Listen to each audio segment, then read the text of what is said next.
Perfect. So it's a pleasure to welcome you to this year's second hot of the press book presentation. After the interesting book presentation we had in April by Yvonne Reading, Federico Savini, and Christian Lemke. It was on post-growth development and planning, actually. And today we have a pleasure to welcome and to introduce you to Benjamin Bradlow, who is an assistant professor of sociology and international affairs at Princeton University in the US.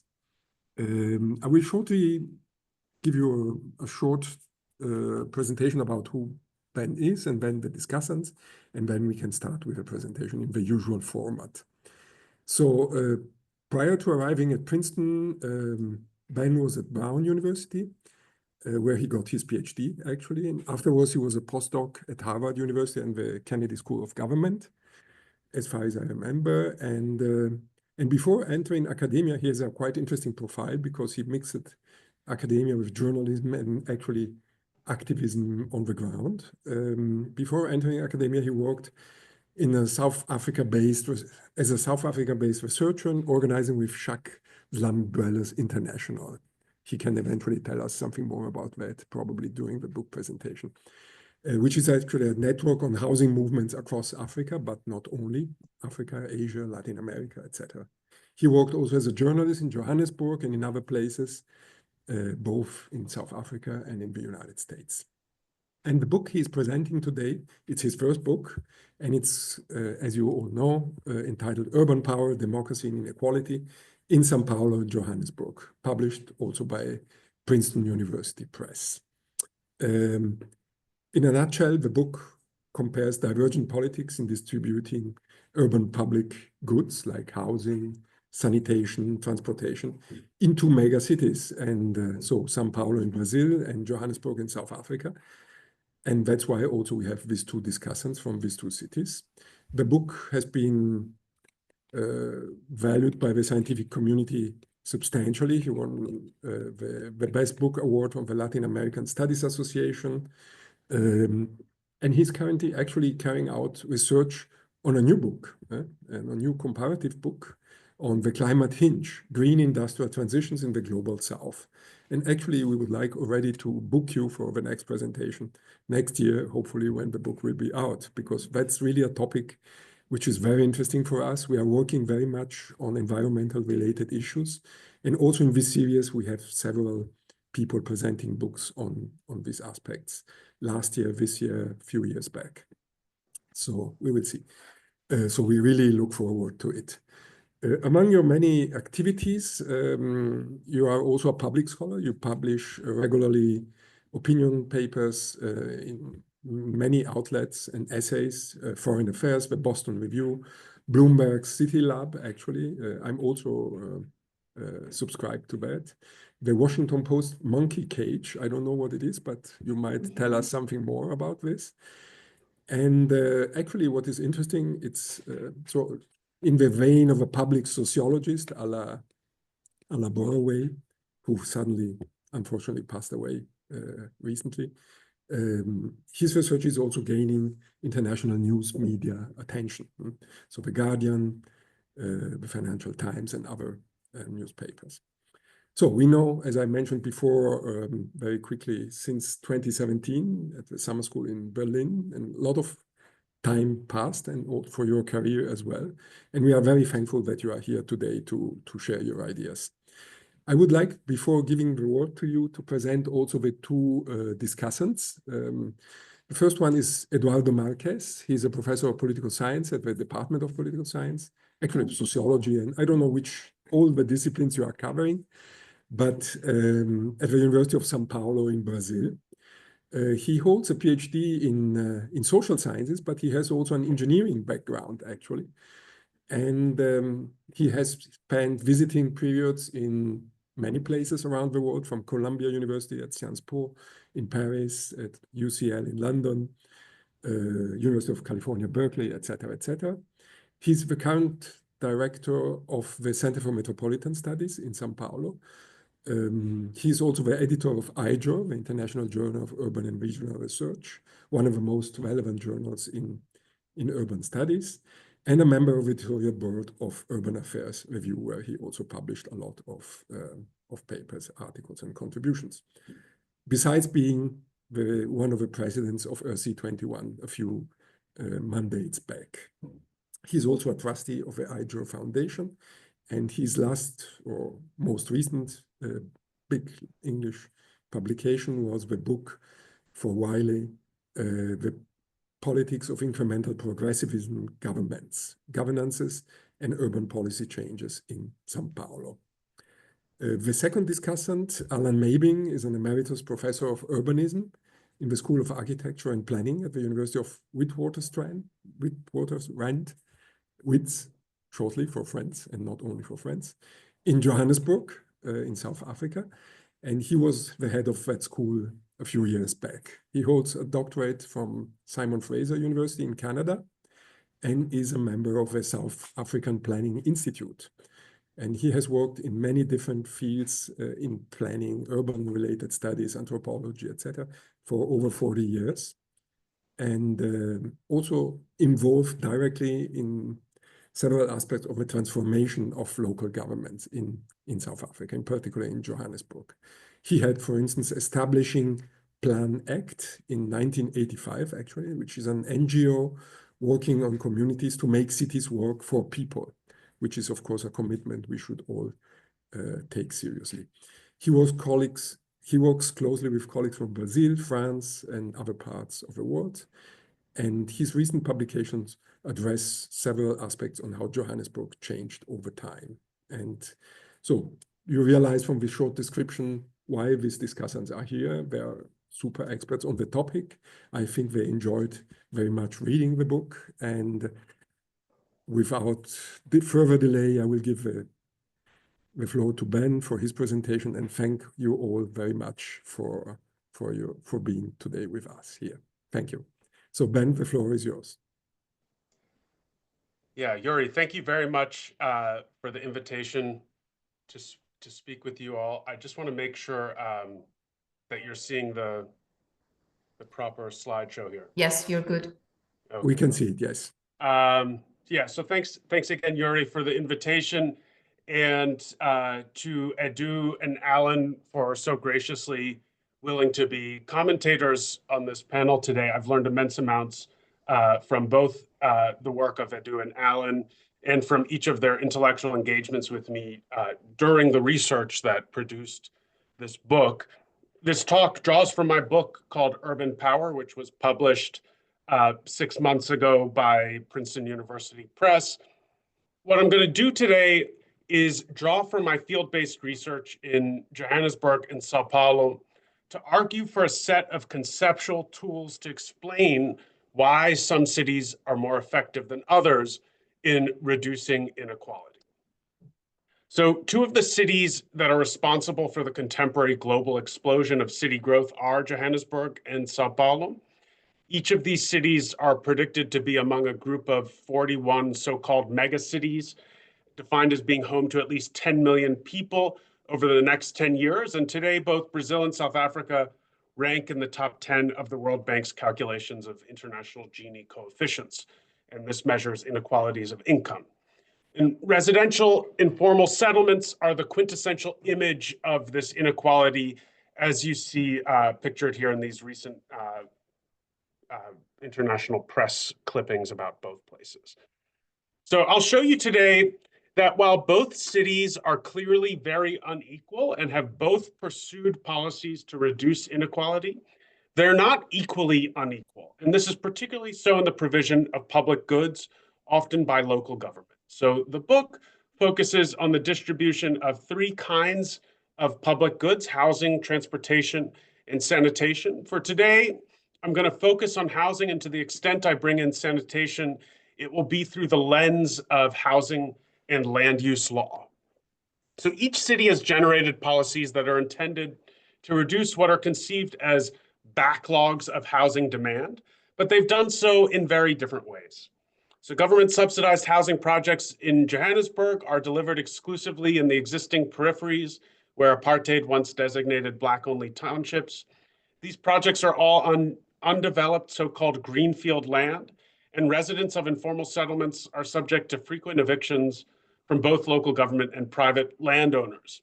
In contrast, in Sao Paulo, I'll describe a set of new policy tools that the city has used to reserve land for housing projects outside of the market, as well as to upgrade existing informal settlements where they are, what planners and architects refer to as in situ upgrading.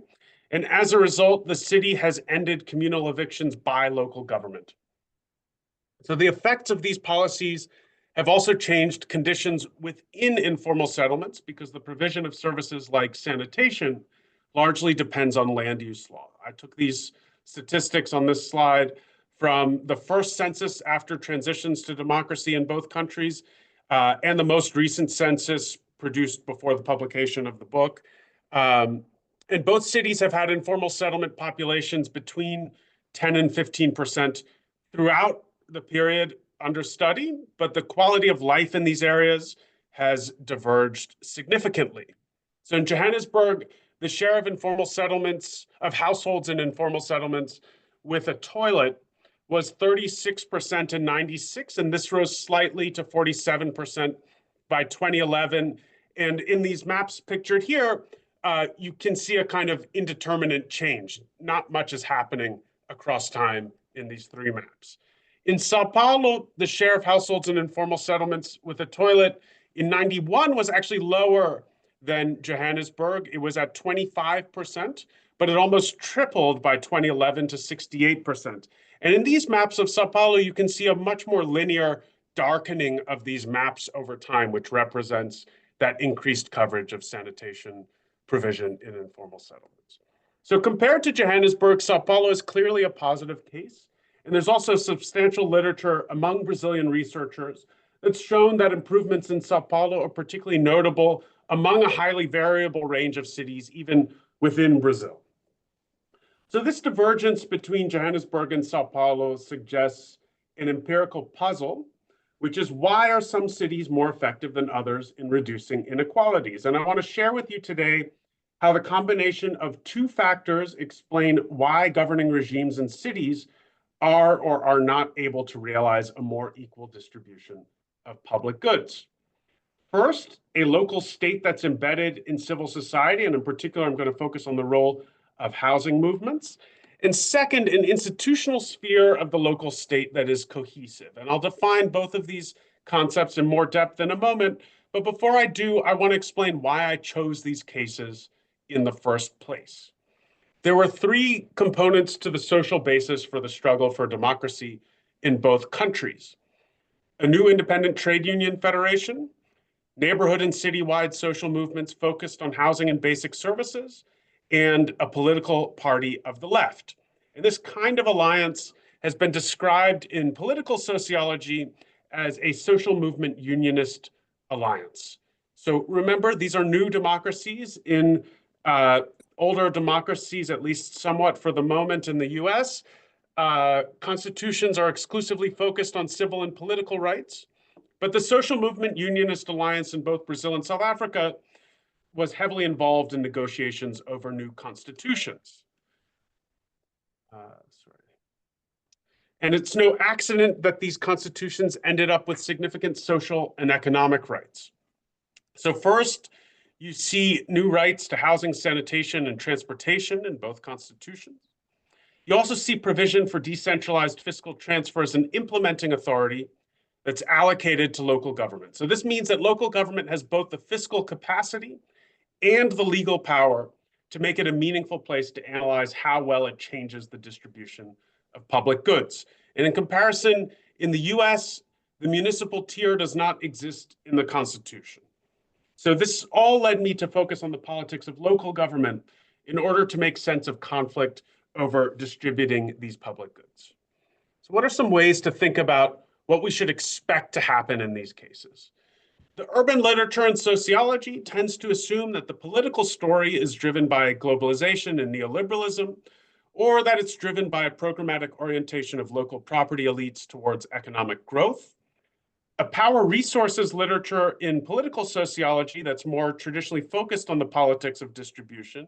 And this is a literature that's largely about social democracy at the national level, has focused on the role of democracy in empowering coalitions of working class movements and political parties of the left, as well as the internal organization of working class movements as determinants of redistributive success.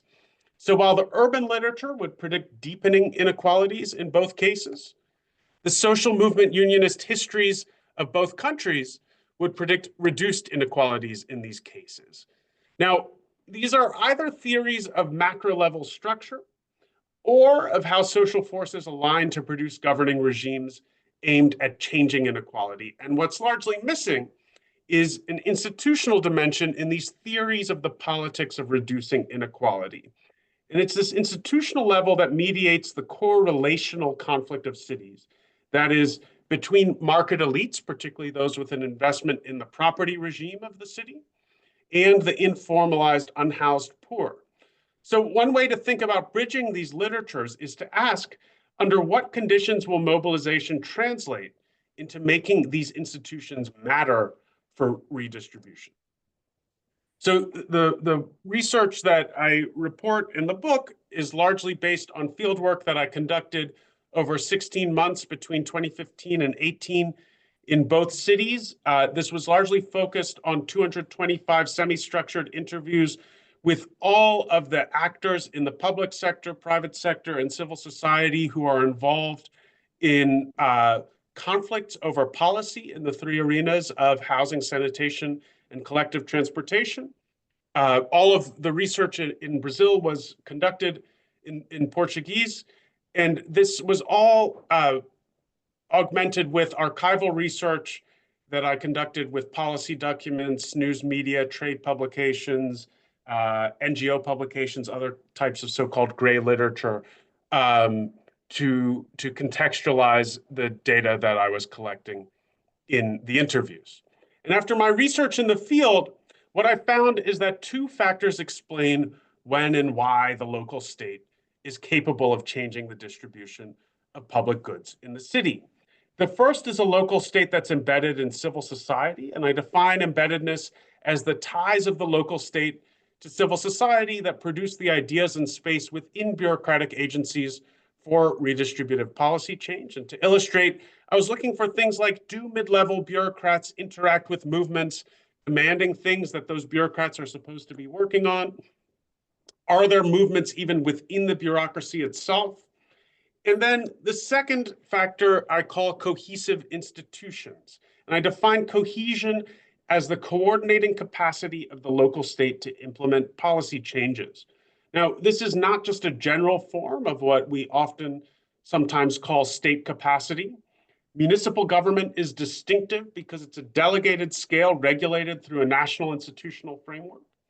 So cohesion captures the distinct dimensions of coordinating delegated authority. We can think of a horizontal dimension, the capacity to coordinate across line agencies within the city, and a vertical dimension, coordinating across scales like local, state or provincial government, national or federal government.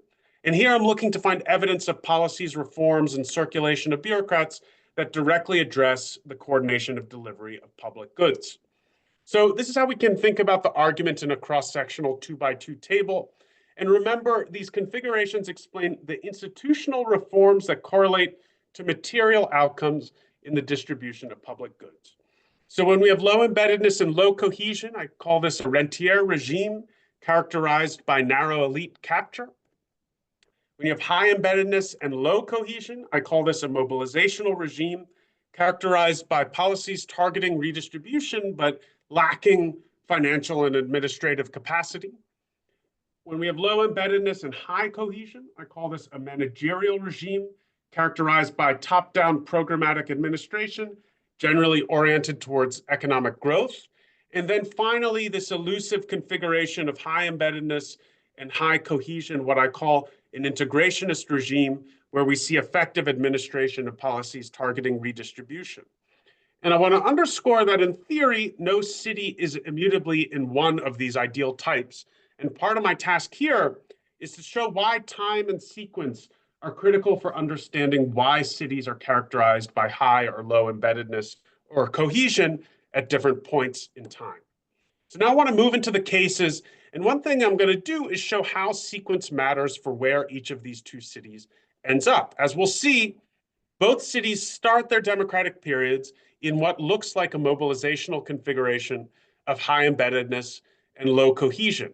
But Johannesburg moves from this to a rentier configuration of low embeddedness and low cohesion. And this outcome we can think of as particularly surprising because the anti-apartheid movement in Johannesburg was in many ways much more powerful than its analogous movement in Sao Paulo. The movement for Black political liberation and democracy made housing and urban land a core mobilizing issue. So after democratization in '94, the explicit priority of the ANC government, this is the African National Congress, was to use housing and land use policy to, quote, deracialize the city. So while the legacies of apartheid were likely to be strong, this is a case where we have strong mobilization that combines race and class, along with a dominant party alignment across local, provincial, and national government. To set the stage, in Johannesburg, housing movements and neighborhood associations, allied to an independent trade union federation, united under the banner of the United Democratic Front, or the UDF, in the 1980s. And this is a poster from a rally that the UDF held in Johannesburg's Soweto Township in 1983. At this rally, they were protesting what were then called community councils. And these were unelected local authorities whose intentionally poor delivery outcomes produced one of the central demands of the UDF during the negotiations over the transition to democracy in '94, summed up in the slogan, "One city with one tax base." And the idea of this demand was that in order to overcome the divides of apartheid urban development, richer white areas would cross-subsidize poorer Black areas through a central municipal property tax collection. So what you're looking at here is an official map of the municipal government arrangement that actually came out of the negotiations for this new municipal structure. And it's a bit confusing and fractured, and that's precisely the point. A critical compromise in the Russian negotiations before the first national elections in '94 led to the institution of 4 municipal substructures in the city that had strong powers, including the power to collect property taxes, which were then to be handed over to a central municipal property tax, to a central fiscal authority. So the ANC government, this is the government of Nelson Mandela, takes an explicit decision that its social movement allies should demobilize in order to not interfere with the capacity of government to implement. And for movements in the Black townships, the historic social base of the new ANC government, this was seen as a betrayal. Not only did municipal substructures have powers of tax collection, but they also had a proportional vote in the city council. As one leader from these movements who became a city councilor told me in an interview, they, referring to the ANC, gave more power to the white section by making it proportional rather than based on an open vote where it's obvious we would have swamped them. So the Central City Authority, which was now led by politicians who came from civic movements in Soweto, moved quickly to make new capital investments in housing and basic infrastructure, but this would become vulnerable to hidden strategies of traditional white elites who could not directly challenge the political legitimacy of these investments. The power of municipal substructures became an attractive mechanism for traditional white elites, both property owners and property developers. They could not directly attack the legitimacy of redistributive policies from the central city government, which focused on investments in housing and basic infrastructure in the Black townships. The role of racialization was particularly important for emphasizing the legitimacy of the new government. A Black majority had extremely high political legitimacy in this moment. So traditional white elites pursued a more hidden route to undermine capacity to actually implement this government's policies. And they pursued a strategy of ring-fencing property tax contributions to the sub-municipal level through what were called city improvement districts. And these also exist in many cities in the US and other parts of the world. In Johannesburg, one of the early examples of these city improvement districts was in Sandton, which is often described today in promotional documents of both the private and public sector as, quote, Africa's richest square mile. So the founder of the first city improvement district in the city was quite candid in describing in an interview the purpose of this strategy. We definitely weren't going to give our contributions, referring to tax contributions, to the city because there would be no guarantee that it would be spent in the area. So we did a deal, and she went on to describe the deal that was struck with sub-municipal officials in the area of this first city improvement district. So there were two key factors in this strategy that left what had once been a quite embedded local state increasingly without ties to civil society to effectively countervail the power of traditional white elites. First, you have the demobilization of largely Black housing movements in the townships. The rush to complete a negotiated democratic transition in '94 was coupled with an increasingly open ideological position of the ANC that a newly Black-led government would be charged with undoing the legacies of apartheid without a civil society partner. And this was coupled with an explicit insistence on the demobilization of movements that had previously developed strong capacities to challenge government and hold it to account. And then secondly, we see how traditional white elites pursue strategies to disable the capacity of the ANC government in Johannesburg to finance and deliver on its redistribution-oriented goals. So I've described so far how Johannesburg's lack of embeddedness helped produce low horizontal cohesion, the capacity to coordinate within the local government bureaucracy. But we can also see how it did not develop vertical cohesion. So in housing and land use, the first reason for this is that national housing policy was to invest in subsidized housing production to be managed by provincial rather than local governments. And this helped create an incentive to develop low-income housing in the cheapest areas of the city, reproducing the traditional poor and Black peripheries of the city. And pictured here is an example of one such housing development in the far southern periphery of Johannesburg. Despite this, the city tried to rein in private property developers who themselves were creating a new type of wealthy periphery in the northern parts of the city, further and further away from the sprawling Black townships of the south. And the city did so by instituting what it called an urban development boundary. And the idea was to prevent private development that would strain the financial resources of the city to build bulk infrastructure like roads and sewers to these new wealthy developments. But developers learned to venue shop for building permits by approaching provincial government as opposed to municipal government. And this allowed them to violate the city's urban development boundary. And this a longtime bureaucrat in land use management in city government cut a very memorable profile when I interviewed her. She was surrounded by piles of files of unopened permit applications. When she said to me, these guys, they saw a loophole, and then most applications were processed by province. Now they had powers to disregard any of our policies. So in 2010, the municipality eventually won a constitutional court case against the Gauteng province that its boundaries should be respected. But challenges by the main organization of property owners and developers in the city meant that key provisions of this court decision have yet to be implemented a full almost 15 years later. So in Johannesburg, we see weakening political and social support from local governments, base and movements to countervail the structural power of traditional white elites.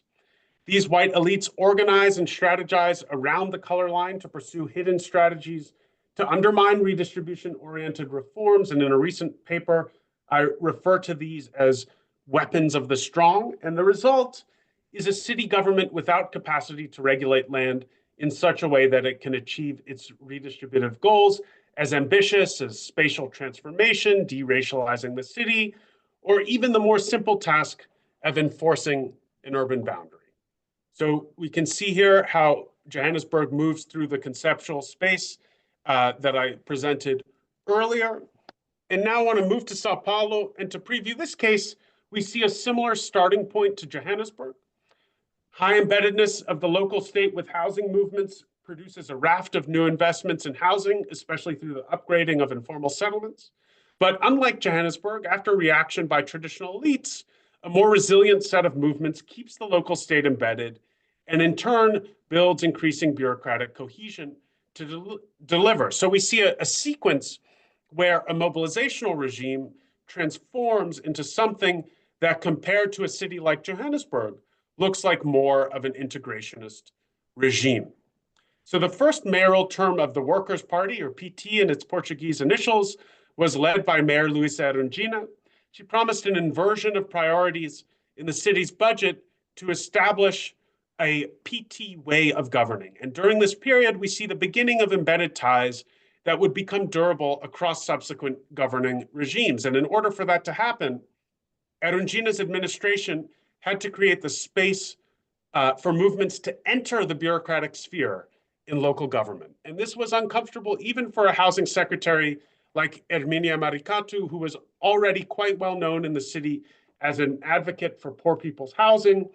Her face had something between a knowing wink and an exasperated eye roll when I interviewed her.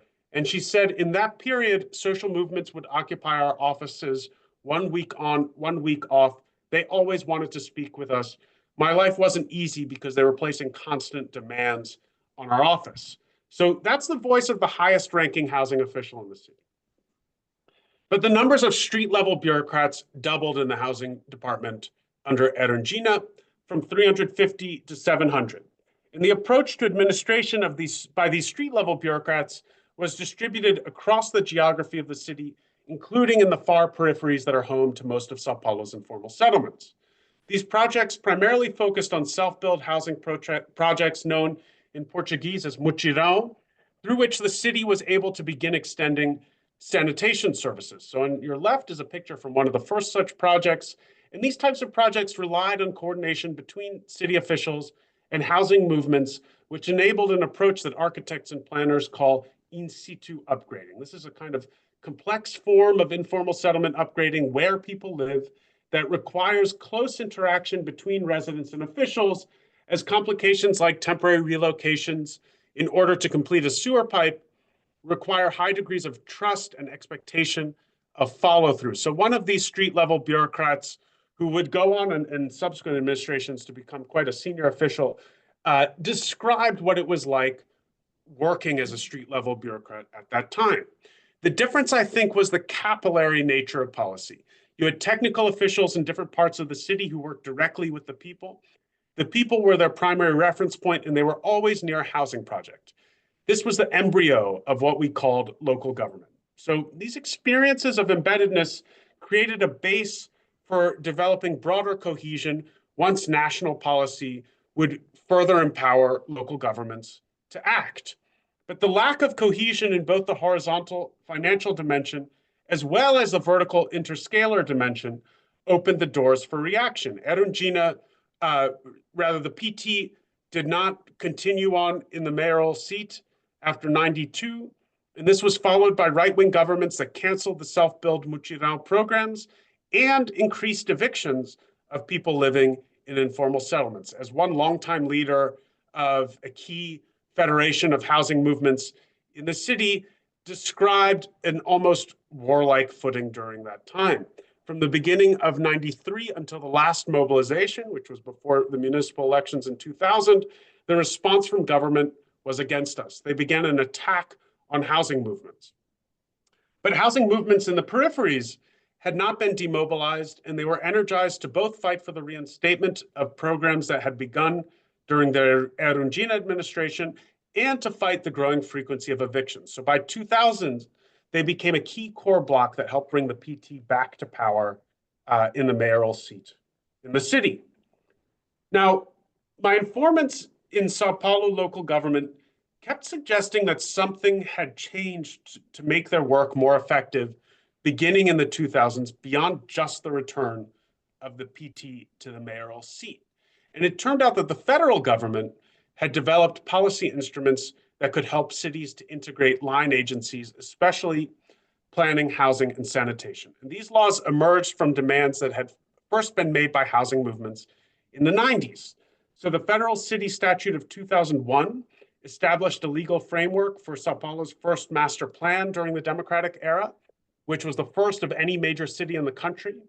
This plan designated what are called zones of special social interest, or ZEIS, Z-E-I-S in its Portuguese initials. And these ZEIS made it possible to upgrade informal settlements without finalizing individual land title.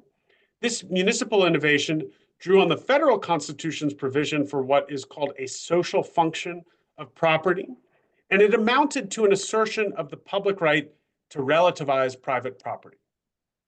A participatory municipal housing council established in 2002 under the same city statute provided a framework for joint deliberation by housing movements and property developers alike in developing zoning and housing policies.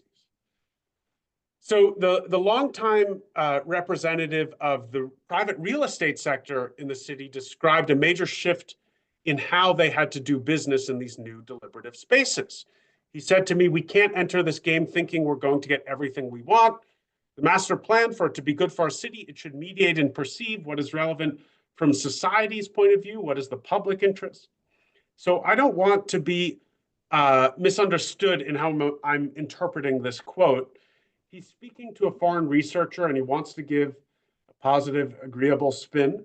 But this was very different from the kind of talk that I heard from similarly positioned people in the property sector in Johannesburg, who, in contrast, were extremely dismissive of both grassroots activists and government planning efforts altogether, and they tended to present their interests as equivalent to the public interest. So many of the personnel from the Erundina era persisted within the bureaucracy in the 2000s and spread out not only in the housing department, but also in planning, land use, and sanitation, all of which are located in this Marcinelli building pictured here. We might think of this building as having become a physical representation of this horizontal cohesion. The proliferation of these bureaucrats with ties to housing movements across departments in the building created a more networked set of ties across key departments for coordinating residential informal settlement upgrading. And this circulation of bureaucrats has been confirmed by recent network analyses of municipal officials, of which Edu is a key co-author. This is a key form of horizontal cohesion that I find is precipitated through embeddedness. So federal law continued to empower Sao Paulo's local government, what I call vertical cohesion. The passage of a national sanitation law in 2007 empowered city governments to ensure that sanitation companies responded to municipal priorities.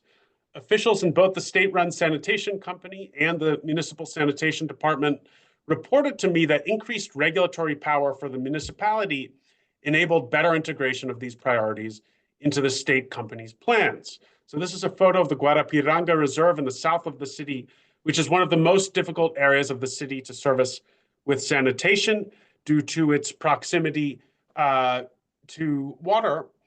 But after the passage of this national sanitation law, the center-right local administration made its upgrading a priority, and it was able to do so in part through the flexible application of the ZACE, the Zone of Special Social Interest provision from the master plan. And this stands in sharp contrast to the deficits in sanitation provisioning in Johannesburg, which is largely due to the comparative inflexibility of land use law. So the housing secretary during from 2005 to 2012, Betty França, described the pressure that pushed her office to develop the capacity to make the Guarapiranga settlements a focus of her office. In Sao Paulo, she told me, we have serious movements and they have histories and representativity, and they should exist. No, they're always there fighting, and public authorities are sometimes struggling to keep up with them. So many of the movements that I interviewed would identify her by name as an enemy because she was in a center-right administration.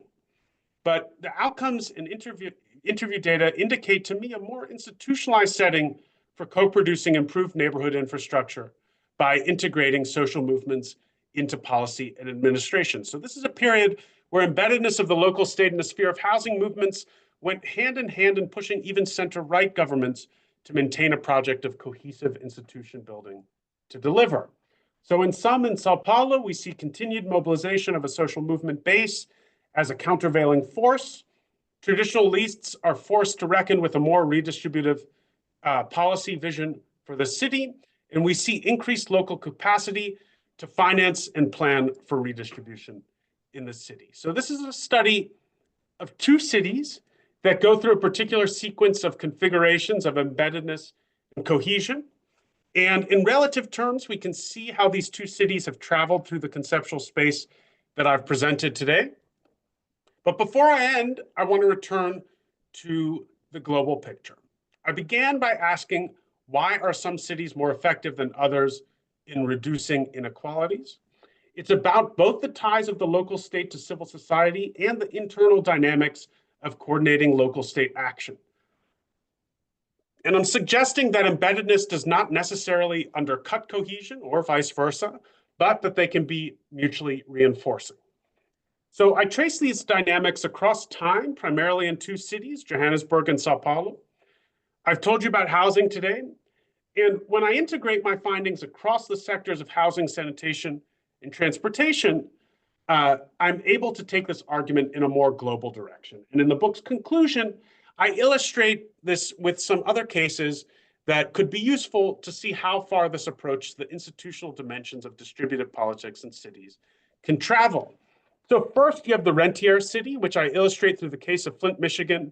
In the US in the late 2000s, private water administration consultants hired by the state received lucrative contracts to produce reports that denied many of the problems with the water supply that made it unusable for the city's 100,000 residents. On a much larger scale, the informal, deregulated, and captured modes of planning have been found to be endemic in India. Second, you have cases of high embeddedness and low cohesion, a mobilizational city.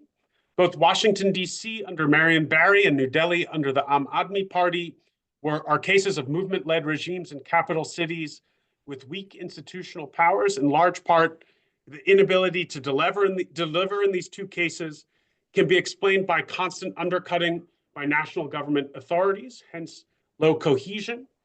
Third, you have forms of the managerial city. And the key here is that you have a programmatic business-led agenda. So in US, this is essentially what Malich and Logan would refer to as a modal growth machine. But also in China, particularly in the 2000s, but even today, you see many cases where local governments are pursuing projects primarily aimed at hitting GDP targets. And then finally, you have that elusive integrative city of high embeddedness and high cohesion. So Amsterdam in the 90s was somewhat famously described as an example of the just city by Susan Feinstein. And here there was pressure by housing movements that underpinned strong national investments into city government for housing. In the US, and actually I should say just for this audience, Vienna might very well be another case for this.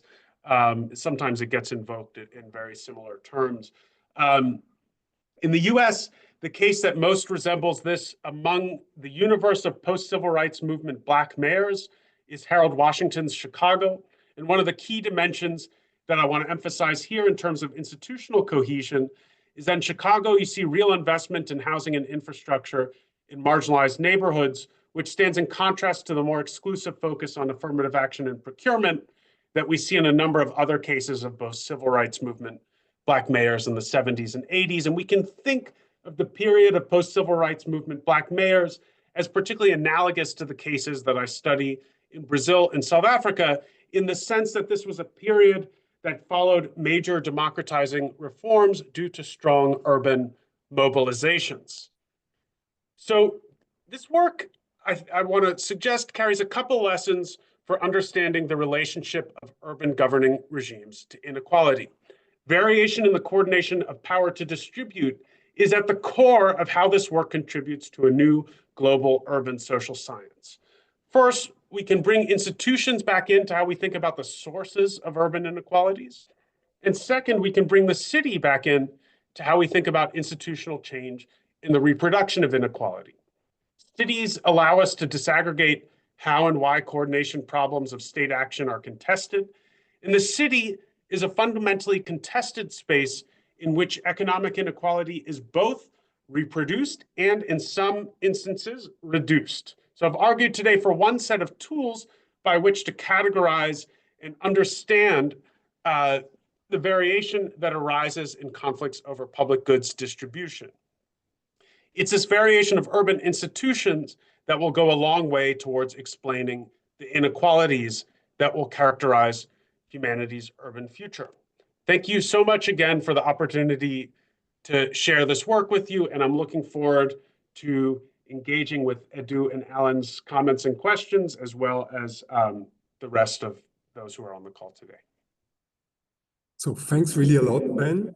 I think it was not only very informative in terms of content, but very informative also in terms of analytical tools to understand this content and to frame the two cities in a relatively original, in an original way, and in a way which stimulates comparison with other contexts. So I think your analytical grid can be very useful to analyze many other cities and allows also to see what is playing a relevant role in producing specific outcomes in terms of inequality. Actually, I have to say, yesterday I had a lecture on the Just City, and I was presenting a framework which was not exactly the same, but was more or less building on these elements. And I see a very, very strong overlapping, which is very nice. So thanks really a lot. I would immediately give the floor to Eduardo, because I know he has a commitment afterwards. And so you can start with your comment, Edu. Please, the floor is yours. Thank you.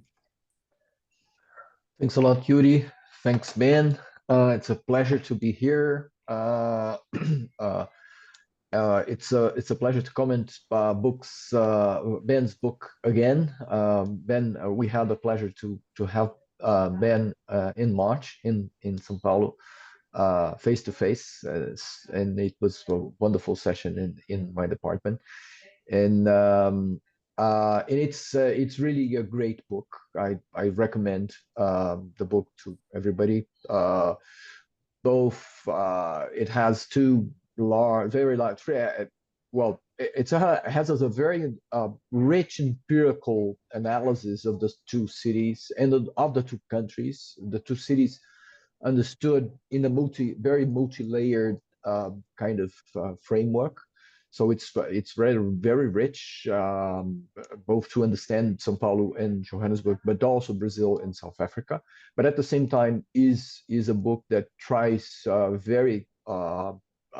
tries hard to push for a very sophisticated framework to understand the production of inclusive and progressive policies in cities. So it's something that really is already a landmark in the discussion on how cities, especially in the global south, can produce better inclusion and large service provision, especially for the poor. As I already did my previous comments on Ben's book, I had several. Well, we discussed a lot, and afterwards we continued the discussion over a bar. So it's several of my points were there. In a second reading, I think just for the audience, my main concern was, it's not a concern. My main comment from a political science point of view was the necessity to unpack cohesion, the idea of cohesion. I think this is still there because it's in the book. Although at the same time, when you discuss the cases, you unpack the elements that are there: capacity building, policy instruments, bureaucratic politics, the government formation, and everything. But I think it's at the same time a fair criticism and an unfair criticism because it's there. But for thinking on the future, so to speak, on the way you can extract more from this idea of urban power, I think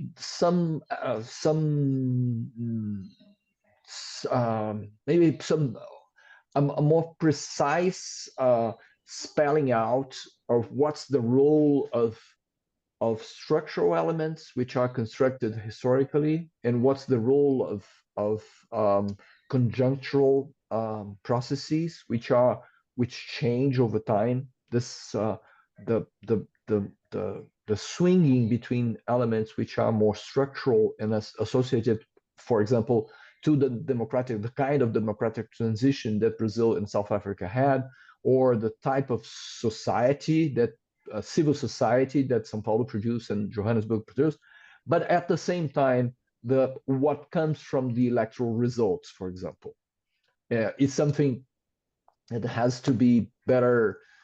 I think you should think more on how these things fit or unfit in the model. And this may help you go further with the specification of this urban power model, which I think is really great to the analysis of the two cases in the book. Is raising questions which are theoretical, but they are not fully explored actually in the theoretical in their theoretical reach, so to speak. So and this came to me again when I was rereading the conclusion of the book now, and thinking about the movement you suggest in the four types of regimes that the cities did, and thinking on what happened to São Paulo after your period, which is a movement to the managerial, in the managerial direction. And this had to do mainly with the changes in the government, changes in the electoral results, and the fact that center-right started to control the municipality for a long period, although already 3 or 4 administrations. So there's something there which is produced by something which is conjunctural and is over, actually came over your model, which is much more structural, or not structural, but the kind of Charles Tilly structure, in the sense that structure that comes from politics directly. And so what's the how we can think, and this is maybe important to extract more theoretical lessons from the model, comparing to what can be extracted or considered, considering the urban regimes, growth machines, and other models to explain urban politics, which are there in the market, so to speak, the academic model.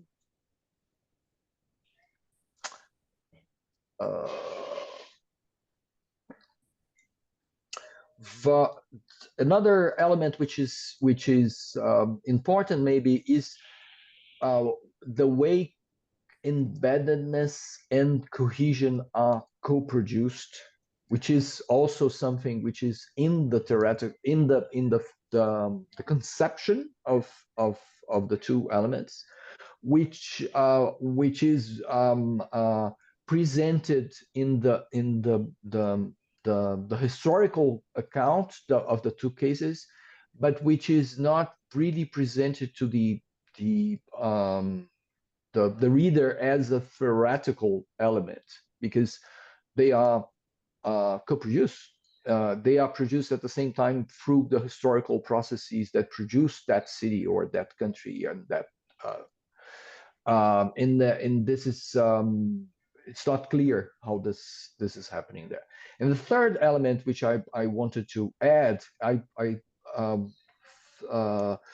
didn't introduce this, I think, when you were here in São Paulo, is about the vertical dimension, the role or the place of the vertical dimension, especially the federal dimension in the model, in the cohesion, and because it's in cohesion in a sense, and afterwards later on becomes also present in the Brazilian case in the embeddedness, because people go up to the federal government in return. But well, so just to hear your thoughts about this. But thanks a lot, and I really recommend the book to everybody. Thanks a lot, Eduardo. I don't know, Ben, maybe we wait for Alan's comment as well, and then you can bundle your answers because maybe some aspects might overlap. And Eduardo, feel free to leave whenever you need to. But thanks a lot for your comments. Thanks a lot. Sorry, before passing the word to Alan, I want to apologize. I have another meeting of the journal of IJER, and I will have to leave. This is thank you very really much. Unpolite, but sorry. Anyway, here. So, Alan, please. The floor is yours. Am I audible to everybody? Good. Look, I mean, just let me repeat in some ways what Eduardo has said, who I hope to see again in Brazil in a few weeks' time. I think the book is a great achievement. I think, echoing Eduardo again, the empirical richness of the book is extremely important. And more than just a weak attempt, a strong attempt to develop this theoretical approach, I think is, you know, as rereading actually over the last couple of days, the last pages of the book reminded me that there really is a utility in this model, maybe in adapted forms in different parts of the world. I think that's great. I'm not going to talk about São Paulo.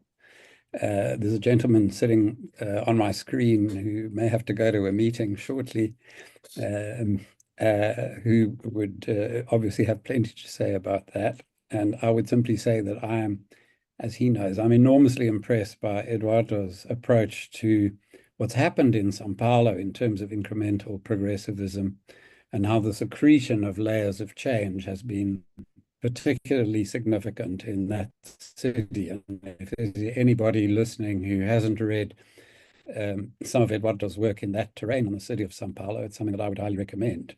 I'm sure, like anything else, it can be subject to criticism, but there you go. For me, it's a very impressive take on the city. But my simplest take on São Paulo is to say that when I first visited the city, which is more than 30 years ago in the early 1990s, it was a very different place from what it is today, or perhaps I should put that historically the other way around. And some of the reason for that is precisely what Ben has been describing in terms of success, if you like, or Eduardo's incremental progressivism in the city of São Paulo. I don't think there's any doubt in my mind at all about that. Although, of course, in cities around the world, there's an enormous amount of argument, and we certainly all know people who would dismiss those kinds of views, perhaps from particular political perspectives, either right-wing populist or perhaps outdated lefty kinds of positions. And that's why this kind of serious empirical, theoretical, conceptually informed work is so important to the academic, to the scholarly project. Now, turning to Johannesburg, and I'll try to be brief here. To me, the issue here is that the situation, which was in some respects more similar, I would say, to São Paulo. I wrote about that at the time, actually, in 1991, 1992. I think it's now radically different. And part of what you're doing, Ben, is you're telling us why, in your view, on the basis of your research and your conceptual framework, why that is the case. And I think that there's a lot of power in your argument, but I also think there's some elements, in a sense, similar to the points that Eduardo has just made. I think there's some things that we need to develop further. They are both structural and contextual, as Eduardo has said. Number one, for me, is that in comparing Brazilian municipalities with South African municipalities, they are not the same thing. They are not two kinds of red and green apples. They're quite distinct kinds of fruit in a variety of ways. I'm not going to elaborate on that, but it is, you know, the classic illustration is the responsibilities of Brazilian municipalities for education, which South African municipalities basically and absolutely do not have. So that doesn't necessarily relate to the sectors that you've chosen to work on in the book, but it illustrates that there's something very different about what people are voting for when they vote for democratically, liberally democratically elected municipalities. So where are we in Johannesburg? I'm not in Johannesburg right now. I've lived much of my life in Johannesburg, but now I live in Cape Town. And where we are in Johannesburg is that, as two colleagues, Phil Harrison and Graham Gotzi, some of you would know, were saying in a seminar yesterday, this is a city in crisis. And the question, therefore, is how did the city get into this particular point of crisis? In all sorts of respects, it's a crisis. And some of the explanation, I'm quite sure, is resident in your book, Ben, in your work and in your book. But as I've already said, I think there's some other issues. And some of those lie in the differences, the differences between South Africa and Brazil. Where do we start? Quite apart from the powers of municipal government. Sure, there are similarities, but they're different. But, in Johannesburg, from 500,000 unemployed people 15 years ago, maybe a bit more, there are now 1 million unemployed people in the city of Johannesburg. The unemployment rate taken nationally, depending how you calculate these things, is generally stated as close to a third, about 32% at the moment, whereas that's about 5 times the national unemployment rate in Brazil, which may be differently calculated, but there you go. And Johannesburg is just as much part of that as the rest of the country. And then turning to another factor, what about the social movements that are so critical to understanding where we are, particularly in São Paulo? In my limited way, I accept that analysis. But I think there's some real differences with Johannesburg. I think there's a considerable hagiography about social movements in Johannesburg. I think their importance and their strength and their level of organization is greatly exaggerated from the 1980s, when I first became involved with many of the relevant social movements, right up until today. And, related to that difference, in other words, I think a lot of social movements, a lot of movements related to housing in Brazil had real organizational ability, real substantial organization, substantial memberships, really committed people with much depth, which I think is different from the South African, much more shallow situation. But in addition to that, I also think that Brazil is a country that has so much more depth of expertise and experience in relation to urban questions, in relation to local government questions than South Africa does. Look, I could say South Africa has so much more of that experience than Tanzania or some other African country. But let's not think that South Africa and Brazil are absolutely comparable in that regard. In my view, they simply are not. So as a result, I think it's a little too easy to exaggerate the importance of the role of the ANC, or at least parts of the ANC, in disempowering social movements, in sidelining social movements. Number one, that again is a national issue rather than a Johannesburg issue. But secondly, I think it's the weaknesses of the social movements that allowed the ANC, in a sense, to disempower social movements. They were self-disempowered in a whole lot of ways. Now, that's a controversial area of discussion, and it's something that we could continue on for a long time. Then there are all sorts of issues about how much the economic circumstances of these two cities and their regions have changed over the past 40 years. In some respects, those would be similar. There's certain elements of deindustrialization, financialization, and so on that we would want to pursue. Neither of those is something that I'm a specialist in. So I wouldn't want to say they're the same or different.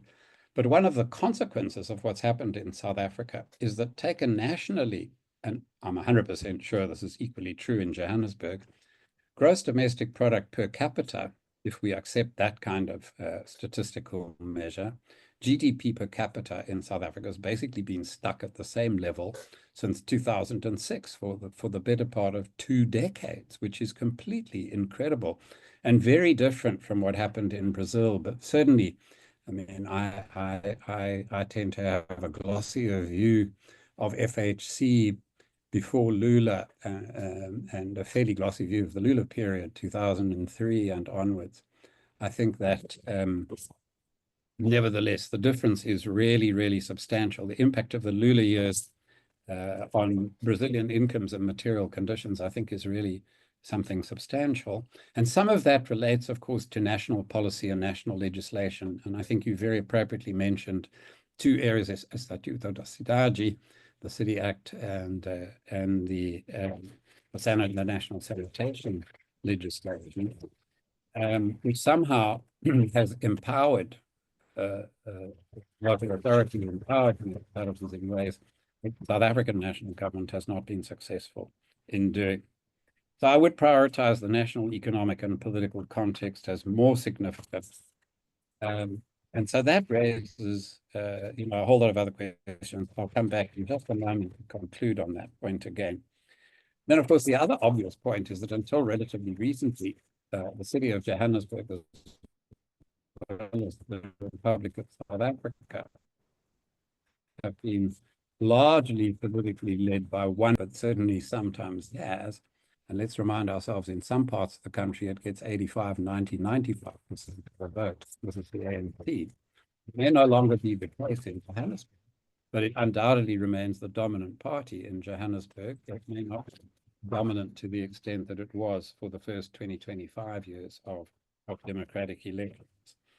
And that's radically different from the history of São Paulo, let alone the municipalities, the 30 or plus municipalities that surround São Paulo and the metropolitan region of São Paulo.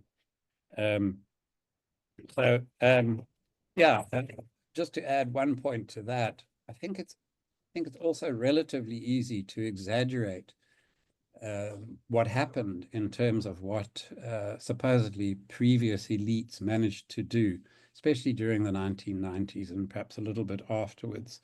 I think we need much more quantitative evidence if we're really going to start to want to argue that city improvement districts made a massive difference to the municipal budget as a whole. I simply do not think empirically, quantitatively, that that's actually the case. So I think there are problems there. And then there are various other people, some of whom you may have run into. Inken Olsen Thor Straten, for example, who's a doctoral candidate. She may have finished actually at the University of Sheffield, who's been working on something very close to what you've been working on, which is relationships between the consultants for private sector developers and municipal officials.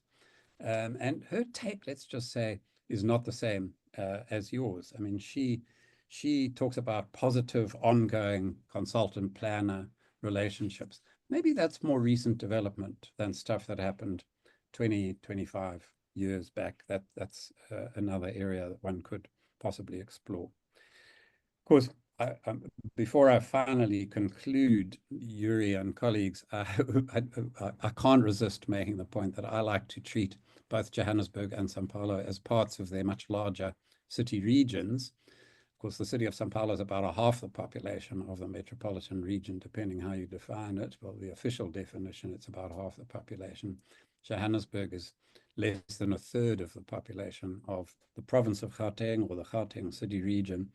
And so what happens next door seems to me to be also very, very important and perhaps needs a little bit further unraveling. But that's beyond what you set out to do. So it's not a critique of the project or the argument that you make. But to come back to the central argument, to summarize, yes, I think the embeddedness and cohesion lines of thinking are really significant. I think they need to be placed in context in more developed ways. I think there are both structural and conjunctural things, to use the terms Eduardo used some minutes ago, that are important there. And if you like, therefore, to me, to some extent, what's lacking is an explanation. Let's accept your conceptual framework, your four quadrants. Let's accept that. Let's agree that Johannesburg moved towards low embeddedness and low cohesion from the exciting period of the end of the 80s and the early 1990s. Why? Why did Johannesburg move that way? And so if I were to ask you one question, that would be my question. How do we explain in more detail with relationship to the structural and conjunctural structural issues, why that shift occurred.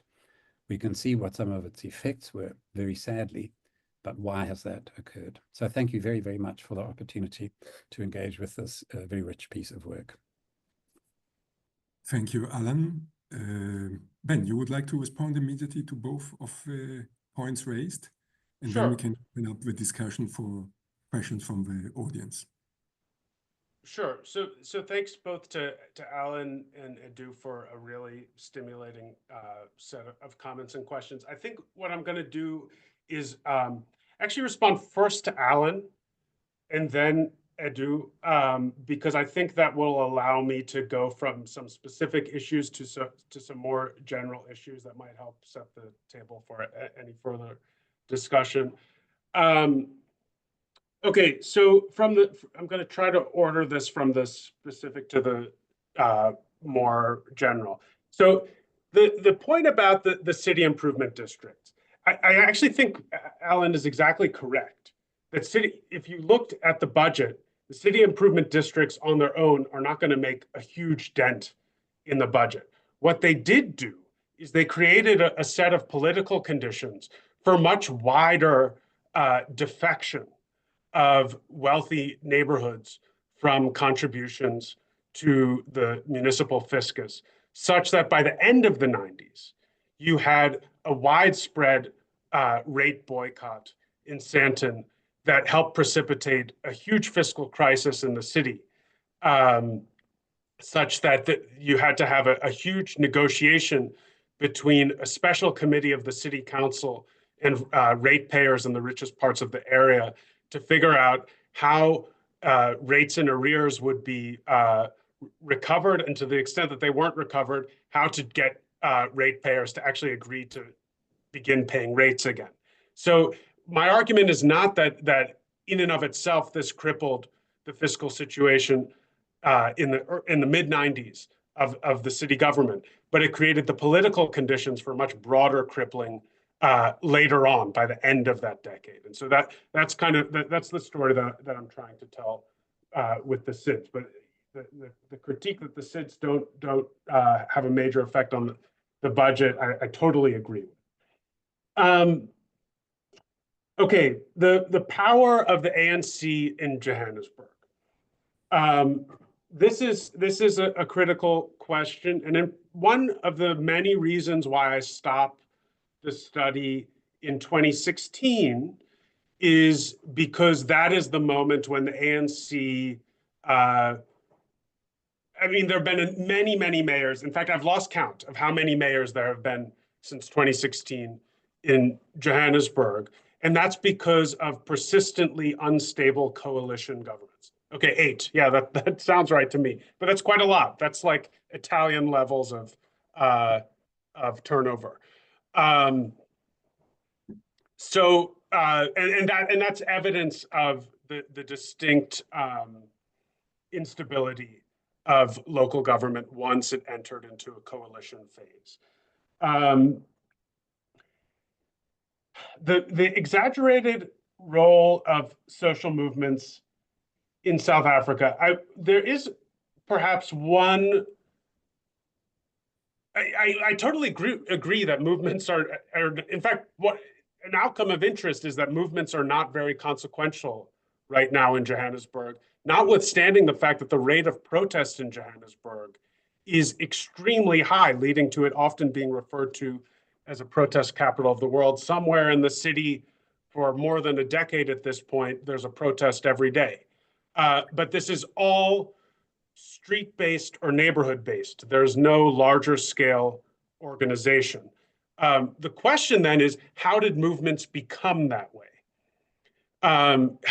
Where did those weaknesses come from? And what I'm suggesting is that there was a moment in the early 90s, particularly when negotiations over the institutional structure of Johannesburg were underway, where movements were quite involved in debates over the citywide structure of how the municipality should be organized.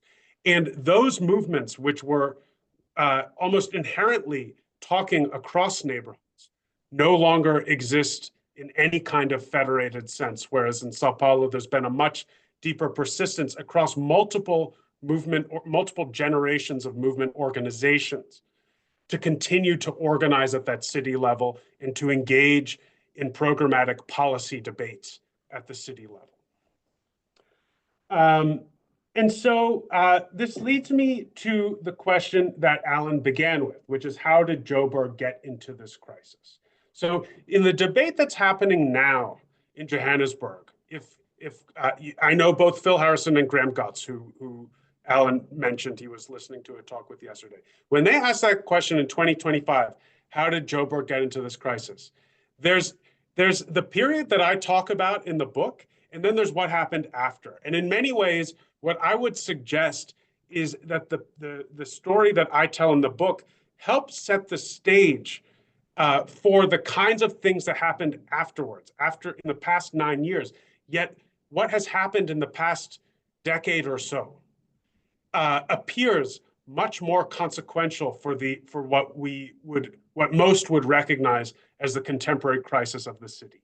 Constant turnover in the mayoral seat is a consequence of a total lack of accountability to any kind of policy priority by municipal officials across the bureaucracy, as well as officials within the city council, who respond to very narrow political priorities of their specific constituencies that enable them to be in those seats, to be appointed to particular position rather than a broader kind of electoral political accountability, and in a context where there's no movement sphere that advocates for any kind of broader programmatic policy agenda to which any municipal politician would be held accountable. So there's this story of effectively the first 2+ decades of democracy in Johannesburg that I tell, and then there's a kind of like much deeper disintegration of governing authority in the last decade is how I see this question. And there are certainly dynamics outside of the purview of the story that I tell in those first 2 decades that have emerged in this subsequent 3rd decade of municipal democracy. Okay, so now I want to get into more of the comparative elements, and maybe that can help me to link to some of Edu's comments as well.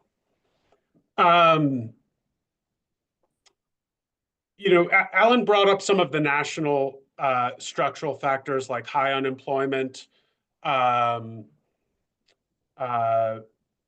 different growth trajectories, particularly over the last 2 decades or so in the 2 countries. All well taken points.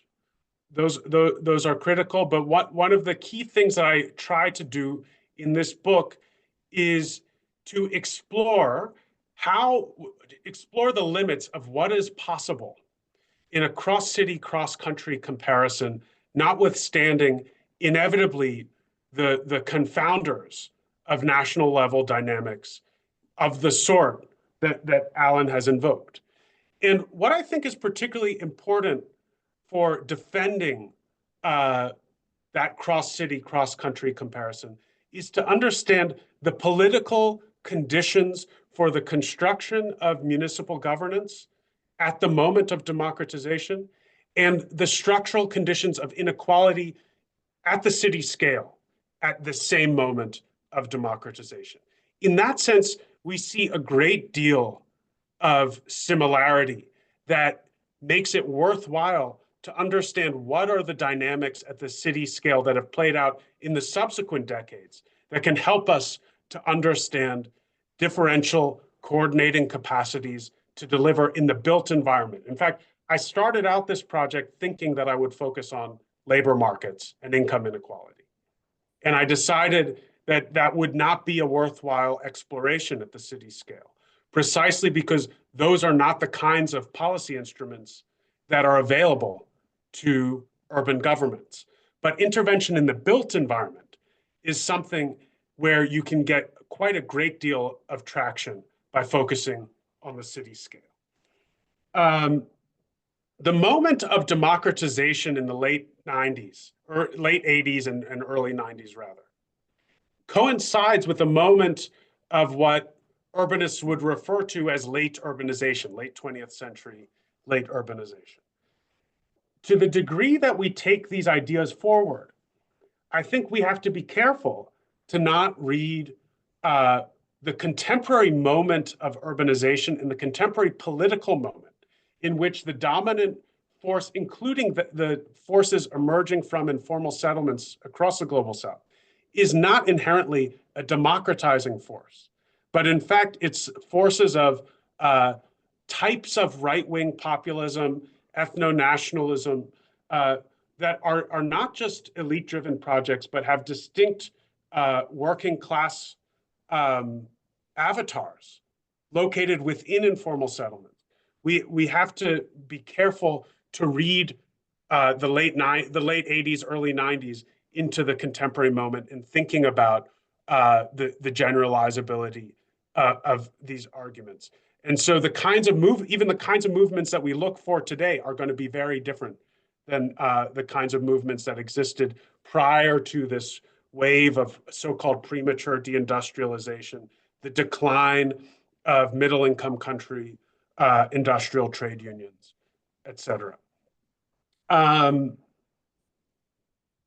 then the last thing I wanted to talk about is Edu's comment about the relationship between embeddedness and cohesion, and where do these things come from, the co-constructability of these things. So I think I kind of allude to this implicitly in the talk, but it's quite explicit in the book, that a lot of these ideas are inspired by work on developmental states, focused on economic development at the national scale, particularly the work of Peter Evans, and his work on embedded autonomy.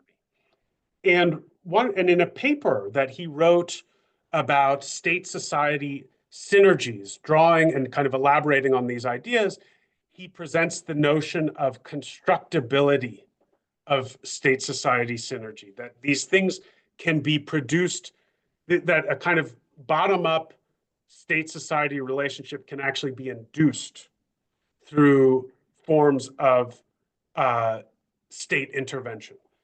I would say that I take a slightly different perspective from Evans. In that sense, perhaps a bit more of a structural perspective than he takes in invoking this notion of constructability, which is that we should take seriously moments of democratization are distinct punctuated moments of porousness in the construction of government institutions, which do not exist at all points in time. When I've presented this work in South Africa, in responses that I've gotten from former bureaucrats within Johannesburg city government, I'm asked, well, how could this be done in Johannesburg today? And I have a very unsatisfying answer, because my view is that actually, it would take a great number of things and a great number of years to develop the kind of raw material of both movements and local governing capacity to actually bring together this kind of embedded relationship that once was a distinct possibility in Johannesburg. I'm not answering everything that was put on the table, but I hope that's comprehensive enough that it can at least set the table for some further discussion. But thank you again to both Alan and Edu. Thanks a lot, Ben. It was really good to hear your answers. I would ask in the audience if there are some questions, actually. The presentation was very stimulating, so I hope at least some comments and questions also around the room here or online. Anybody? We still have a few minutes, so that would be nice if someone would. Yes? I locked myself out again. Okay, so you. Yes. My question is, comparison is difficult. You decided for these two cities. Why exactly? You can hear me? Can you hear him? No. Faintly. Yeah. You decided to compare Johannesburg and São Paulo, and I wanted to ask, if you had any other comparisons in mind, and if yes, why you decided against them. So this project, basically, I started my PhD wanting to compare Johannesburg with somewhere. My family is in Johannesburg. I'd spent a long time working in both Johannesburg and Cape Town, and I wanted to use comparison to answer a lot of questions that I had about Johannesburg. In essence, I had a version of the question that Alan posed in his comments to me. How did Joburg get into this crisis? Though at that time, it wasn't as clear of a crisis as it is now. And I became aware of, I'm certainly not the first person to make a Brazil-South Africa comparison. And I became aware of a literature that's largely focused on national comparisons between Brazil and South Africa. And that led me to explore what might be a good place in Brazil to compare with Johannesburg. And the more I looked into Sao Paulo, I saw both a number of interesting political similarities at the moment of transition, as well as a number of inequalities in the built environment that led me to think that this could be quite a fruitful comparison. It's precisely because of the differences that I thought this would actually be fruitful. I was looking for, something that had similarity at one point in time, enough that you could say this is a controlled comparison, but I wanted the variation. And so that was clear from the outset. There could be others, and certainly the exploration that I have in the conclusion about how the theory might travel is suggestive of that. But for the theory building, I wanted to have two cases that had enough in common at the early moment in time and enough variation at a later moment in time that it would be a robust comparison. Thank you, Ben. Indeed, one of my former PhD students wrote a PhD on São Paulo and Cape Town. Okay. The reaction of the cities when big events or mega events are coming, so the Olympics or the World Soccer Games.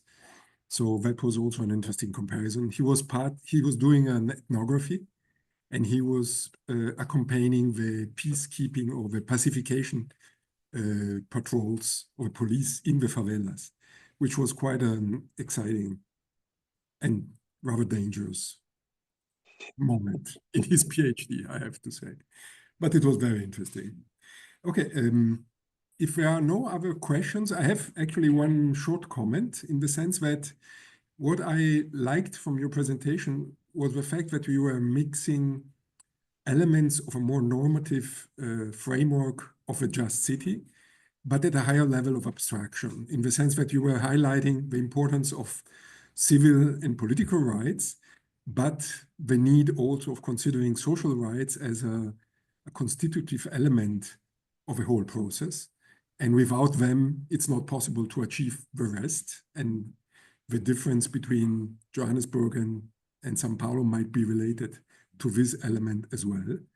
And but from the comments of Alan and Eduardo, I thought that two other elements might miss from your analytical framework, or you might integrate them well, I think, as complementary elements. One is the issue of contextuality. Contextuality actually plays a very important role in many comparisons, but is very often not considered as an analytical element by itself, while actually contexts are not containers. They are actively engaging in a relational space, co-producing the outcome. So I would maybe highlight the contextuality of the comparison as an important aspect from that. And the other aspect which you considered partly, but maybe not with the dignity of an analytical element in the comparison, is the issue of jurisdictions. So the issue of jurisdictions is relevant because jurisdictions draws lines. Who is able to do what? So Alan's comment about the education system is exactly an example of that importance of jurisdictions in building specific spaces within which specific policies can be worked and unfold their own results. So I think if you might add them in one way or another, it works fantastically.